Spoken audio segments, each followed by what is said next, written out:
ছক্কার বন্যায় ভেসে গেল ইংল্যান্ড। আইপিএলে নিজেকে আগ্রাসী ব্যাটার হিসাবে প্রমাণ করেছিলেন অভিষেক শর্মা। এখন ভারতীয় দলে এসেও তাই করে দেখাচ্ছেন। ১৭ ম্যাচে টি-20 ক্যারিয়ারে এরই মধ্যে হাঁকিয়ে ফেলেছেন 2টি সেঞ্চুরি। সবশেষে ইংল্যান্ডের বিপক্ষে ছক্কার বন্যা বয়ে দিয়ে রেকর্ড গড়েছেন অভিষেক।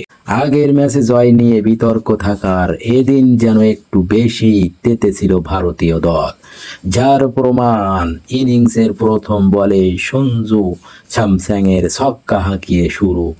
এরপর পুরো সময় ব্যাট হাতে তাণ্ডব চলেছে। যেই তাণ্ডবে ভারতীয় দলকে নেতৃত্ব দিয়েছেন অভিষেক শর্মা।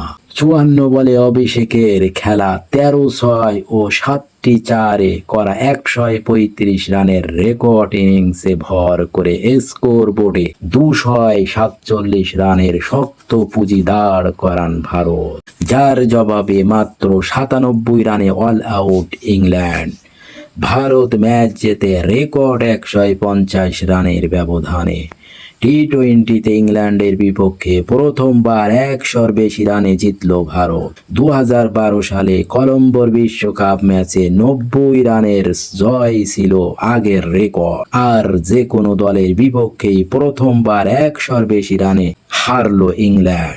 এদিন ভারতের হয়ে সর্বোচ্চ রানের ইনিংসটি খেলেন অভিষেক। এর আগে ২০২৩ সালে আহমেদাবাদে নিউজিল্যান্ডের বিপক্ষে শুভমান গিলের অপরাজিত ১২৬ ছিল সেরা। এদিন এক ম্যাচে সর্বোচ্চ ছক্কার রেকর্ডটিও নিজের করে নিয়েছেন অভিষেক শর্মা। একাই হাঁকিয়েছেন ১৩ ছক্কা। এর আগে এক ইনিংসে সর্বোচ্চ 10টি করে ছক্কা ছিল রোহিত শর্মা, সঞ্জু স্যামসং ও তিলক ভার্মার। এছাড়াও অভিষেক এদিন টি-20 সেঞ্চুরি পূর্ণ করেন ৩৭ বলে। ভারতের হয়ে যা দ্বিতীয় দ্রুততম পূর্ণ সদস্য দুটি দলের মধ্যে সবচেয়ে দ্বিতীয় দ্রুততম শতক। ২০১৭ সালে বাংলাদেশের বিপক্ষে ৩৫ বলে সেঞ্চুরি করেন দক্ষিণ আফ্রিকার ডেভিড মিলার। একই বছর শ্রীলঙ্কার বিপক্ষে সমান বলে ৩ অঙ্ক স্পর্শ করেন রোহিত শর্মা। ৫ ম্যাচের টি-20 সিরিজে ৪-১ ব্যবধানে জয়ের পর ৩ ম্যাচের ওয়ানডেতে সিরিজে ইংল্যান্ডের বিপক্ষে মুখোমুখি হবে ভারত।